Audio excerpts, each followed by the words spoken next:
Hello and welcome to the session. In this video we will have a quick overview of the k-means algorithm and we will see a numerical example for the same. So k-means algorithm, basically it comes under partitional clustering algorithm. I have made a separate video where in detail I have discussed the k-means algorithm. Please refer to this link. The link is also given in the description box. We will have just a brief overview of k-means algorithm, advantages, disadvantages and complexity before getting into the numerical example. So let's look into the algorithm first.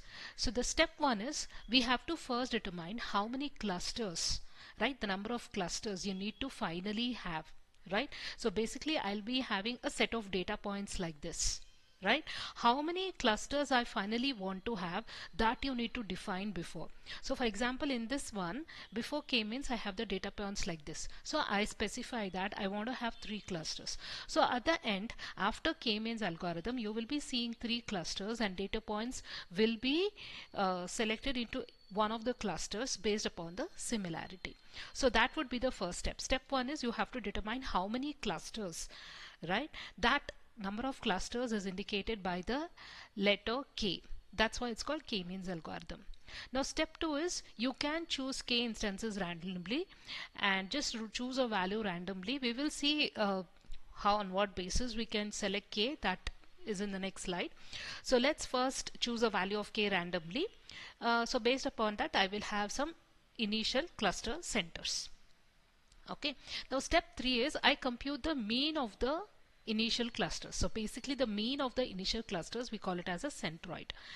After we find the centroid of the cluster, we assign the remaining data points to the closest center based upon the Euclidean distance.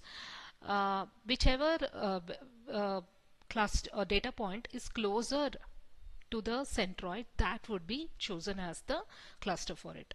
So the distance, minimum distance, is selected as a criteria to select a data point to a particular cluster. Now step 4 is, again, once you have assigned all the data points to any cluster, again you need to compute the centroid again, considering the newly added samples. So we will keep performing steps 3 and 4 till the algorithm becomes stable or there are no more changes in the assignment of the instances and clusters. This algorithm will be more clear when we see the problem next. Now the next question is, what are the advantages and disadvantages? So advantages is k-means is very simple and easy to implement. The disadvantages, you need to define K initially, right? So based upon what value of K you choose, different the final clustering will vary.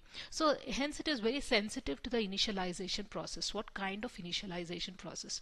So basically what is really in real time is done is we assign different values of K, we compute, we repeatedly we try to execute the algorithm on different values of K.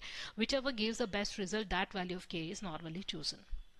The second disadvantage is if the sample size is too large, then it will take a lot of time for the algorithm to calculate and therefore computation complexity increases.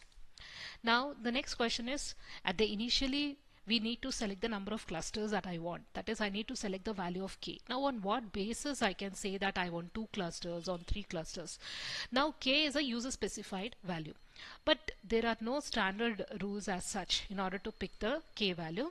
Normally, as I said, we in real time what we do is we execute it on different number of K values. Okay, we execute the algorithm. As you see in this graph, I have number of clusters in the x-axis and let's say some kind of performance on the y-axis. For different values of K, we apply the algorithm. Let's say at K is equal to 1, I got a performance here. At K is equal to 2, I got my performance like this. At K is equal to 5, I got, let's say the performance value here. Right. So as you can see, as I go on varying the value of K and I measure the performance. So basically this curve is called as a elbow curve. And now which value of K I will say is suitable is when the curve changes like this, this point is called as a elbow value. Okay. So normally at the elbow value, that K is selected. So here for this graph, at this point the K value is 3. So K is equal to 3 is finally chosen. So that is how normally we choose a K value. So optimal k value is determined from the graph at the point of elbow value. So the optimal value is basically identified by the flat or the horizontal part where the graph starts becoming horizontal. So that is my elbow point. So I choose a value of k over here. Now coming to the complexity of k-means algorithm. So normally any algorithm we find the complexity using the big O concept. Now k-means, the complexity depends on various parameters like number of samples, how many data points you have. So it depends upon that. Second one is how many clusters you are going to have in your algorithm, that is k value. It also depends upon how many iterations you do. Like as I saw in the beginning of the algorithm, step 3 and 4 we were iterating. So how many times you do the iteration? So definitely more the number of iterations, more is the complexity. D is the number of attributes, how many attributes are there in your training data set. More the attributes, naturally more is a complexity. So basically it's a function, the complexity is a function of n, k, l, I and d. So you can express the complexity of k-means algorithm as big O of n square. So that is so basically the complexity is directly proportional to the square of the number of samples. So now let's do a numerical based upon k-means algorithm. This is the given question. You have the table is given, right? There are 5 objects here. Let's say these are the 5 data points I have, and for each data point 2 values are given, x coordinate and y coordinate. Right? In the question they have specified that I will be choosing the initial value, that is 2 and 5 as my initial seeds. So what does it mean is I'll be having 2 clusters initially. Okay, one with the coordinate values 4, 6 and one more as 12, 4. So in the question they have given us a k value, and I've also said which cluster would be in that cluster. So step 1 is, first thing is, as shown in the question, choose the objects 2 and 5. That is the data points 4, 6 and 12, 4 are started as 2 clusters. So let's write our first table. This is a first table we come up with. This is called as the initial cluster table. As said in the question, there will be 2 clusters. So I will write cluster 1, cluster 2. Now which are the data points I'm going to have in cluster 1? They have itself said one is 4, 6 will belong to cluster 1. The second one 12, 4 will belong to cluster 2. Okay, so initially what would be my centroid? See, my table will remain the same. I will write the data points here which belongs to which cluster, and finally I have to write the centroid of that cluster. So centroid is basically I have a cluster. What is the average value? That is nothing but the centroid. So in this case, since I have only one data point, therefore the centroid will remain the same, right? The centroid of cluster 1 is 4, 6. Centroid of cluster 2 remains as 12, 4. Now comes the step 2. Okay, so write down your input table which is given in the question. Okay, so this is marked as a circle because this is belongs to cluster 1, object 5 belongs to cluster 2. That was given in the question. And write down the cluster table. It's already there. Now let's start with the first iteration. So in every iteration what we do is we select the data points. We see the other data points, that is the other objects 1, 3 and 4. We have to decide it belongs to which cluster. Basically we have to decide object 1, does it belong to cluster 2 and cluster 5. On what basis we will do? We find the Euclidean distance of object 1 with respect to cluster 2. We find the Euclidean distance of object 1 with respect to cluster 5. The most minimum distance that would be chosen as a cluster for my object. Okay, so basically I'll be comparing all the data points with the centroids and assign it to the nearest sample.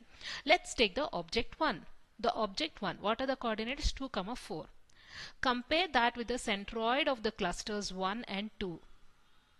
Okay, so let's compare as a so let's do it, right? See, for object 2 and object 5 they are already assigned, right? Because it's given in the question.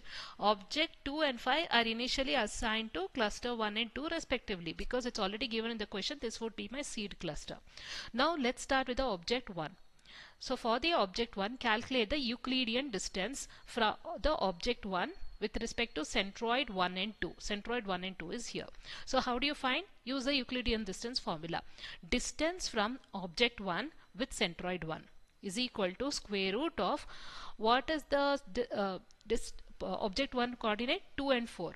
So 2 is the x coordinate. Subtract 2 with 4 the whole square plus 4 with 6. So 2 minus 4 whole square plus 4 minus 6 whole square. So I am getting root 8. Now find the distance of object 1 with centroid 2. So that would be square root of 2 minus 12 whole square plus 4 minus 4 whole square. So I am getting root of 100. So which is minimum out of these two? Definitely you don't have to calculate at all. Root 8 is minimum, right? So object 1 is closer to centroid of cluster 1, and hence I am going to assign object 1 to cluster 1. So I'll now come up with a new table. Let's say the new table is 13.11. So this will be my cluster table, which I will fill after completion of iteration 1. So first you write cluster 1, cluster 2, 4, 6, 12, 4, 10, 4, sorry, the centroids remain the same, 4, 6 and, okay, we will compute the centroids later. First write here cluster 1, cluster 2.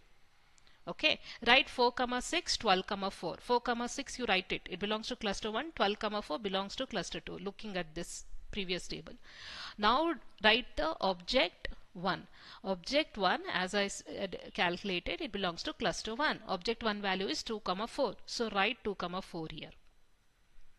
Okay, now let's repeat for object 3. See, I don't have to do for object 2. It is already the seed cluster which belongs to cluster 2. Now let's do for object 3. Object 3, the distance is what? Calculate the Euclidean distance of object 3 with respect to centroid 1 and 2. So distance of object 3 with centroid 1 is square root of what? 6 minus 4 whole square plus 8 minus 6 whole square. So I am getting the value as root 8. Again find the distance of object 3 with respect to centroid t. So that is square root of 6 minus 12 whole square plus 8 minus 4 whole square. So I am getting the value as root 52. So I have computed the Euclidean distance from object 3 to centroid 1, object 3 to centroid 2, which is lesser. You don't have to calculate. Looking at this, you can say root 8 is less than root 52. Therefore, this object 3 belongs to cluster 1. Okay, so object 3 is closer to centroid of cluster 1, and hence assign object 3 to cluster 1 as shown in this table. So in this table I am writing the object 3 6, 8. I have written the data points here. 6, 8 belongs to cluster 1. Now let's repeat. We have done for 1, we have done for 3. We are just left with one more, that is object 4. Repeat it. Calculate the Euclidean distance between object 4 and centroids 1 and 2 respectively. So for the same thing, just repeat. Object 4 value is 10. The centroid value was 4. So 10 minus 4 whole square plus 4 minus 6 whole square. Similarly, find the distance from object 4 to centroid 2. Root of 10 minus 12 whole square plus 4 minus 4 whole square. So I am getting 2. So which is now minimum? This is minimum. So you can say that object 4 is closer to centroid of cluster 2. So I have assigned object 4. What is object 4 value? 10, 4. I am assigning it to cluster 2 here. Okay. So now we have completed, right? We have done for all the 5 objects. So objects 1, 3 objects are assigned to cluster 1, 2 objects are assigned to cluster 2. Now what you have to do is you have to find the centroid. You have to find the new centroid. I have a new cluster. I have to find a new centroid. So you have to find the centroid, that is the midpoint of your cluster 1. You have to find the midpoint of your cluster 2. How do you find? Just add up all the x values and divide it by the number of objects. Okay. So centroid for cluster 1 is 4 plus 2 plus 6 divided by 3, because I have 3 points here. Again, find the average of the y coordinate. 6 plus 4 plus 8 divided by 3. So the centroid for cluster 1 is 4, 6. Similarly, take the average of this. 10 plus 12 divided by 2. I get 11. 4 plus 4, it's nothing but 4. So I found the centroids for cluster 1 and cluster 2. Okay, now you have to repeat the process again. Iteration again you have to do. So I go to the second iteration. So when I go to the second iteration, I have written my previous cluster table. This is my cluster table I got from iteration 1. Now what I am going to do is, okay, I have to again reassign and find out, right, and find out the data points whether they belong to cluster 1 and 2. I will repeat the process until there is no change. Okay, I have to repeat this process of finding the Euclidean distance of the data points with respect to the centroid's values until there is no change. It should not vary. So let's see again. See 4, 6, right? And if you see the centroid, it is the same, right? So definitely if you find the Euclidean distance between this data point with respect to this centroid, it is 0. So I don't have to calculate at all for the next one, right? It is 0 and therefore it remains in cluster 1. Okay, the distance from 4, 6 to this centroid 1 is 0 and hence it remains to cluster 1. So this is done. Now let's do for the next point 2, 4. Again repeat the process, right? Find the Euclidean distance of 2, 4 with respect to centroid 1 and with respect to centroid 2. So when I find the Euclidean distance, how do you do? Root of 2 minus 4 whole square plus 4 minus 6 whole square. So I get the value as root 8. Again find the distance of 2, 4 with centroid 2. Square root of 2 minus 11 whole square plus 4 minus 4 whole square. So I get root 81. So which is smaller? This is smaller, root 8. And hence 2, 4 remains in cluster 1. There is no change. Now coming to the next point 6, 8. Find the Euclidean distance of 6, 8 with respect to centroid 1 and centroid 2. So with respect to centroid 1, root of 6 minus 4 whole square plus 8 minus 6 whole square. I get root 8. Next 6 minus 11 whole square plus 8 minus 4 whole square. I get root 41. So which is closer? Root 8 is lesser and hence it remains, right? So object 3 remains in cluster 1. So that means there is no change again. Now let's repeat this again for this one, the object 10, 4. Let's repeat the iteration. Compute the distance of 10, 4 with centroid 1 and centroid 2. With respect to centroid 1, it is root of 10 minus 4 whole square plus 4 minus 6 whole square. I get root 40. With respect to centroid 2, root of 10 minus 11 whole square plus 4 minus 4 whole square. I get 1. So this is lesser. Therefore, cluster 2, data point 10, 4 belongs to cluster 1. It is already in cluster 1, so it remains the same. It does not, it remains there itself. Now let's repeat for 12, 4, right?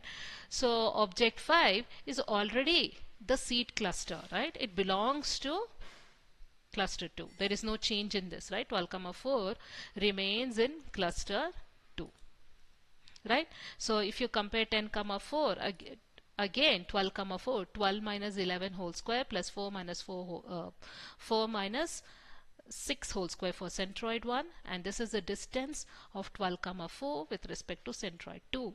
So this is lesser. Therefore 12, 4 remains in centroid 2. So you can see that the cluster table after iteration table, this is after iteration 2, both remain same. There is no change. Since it remains same, I don't have to do further, I don't have to continue with the iteration. There is no change, right? So that means we can finalize it, right? The data points have remained in the same cluster, so we don't have to repeat the iteration. So the final cluster is the same thing, right? What we had from iteration 1. So this is our final cluster. You can see that the these 3 data points belongs to cluster 1 and these 2 data points belongs to cluster 2. So this is our final cluster table after applying k-means clustering algorithm. So that's it for today's session. Any doubts, please write to me in the comment box. Thank you so much. Please subscribe to the channel and share with your friends. Thank you.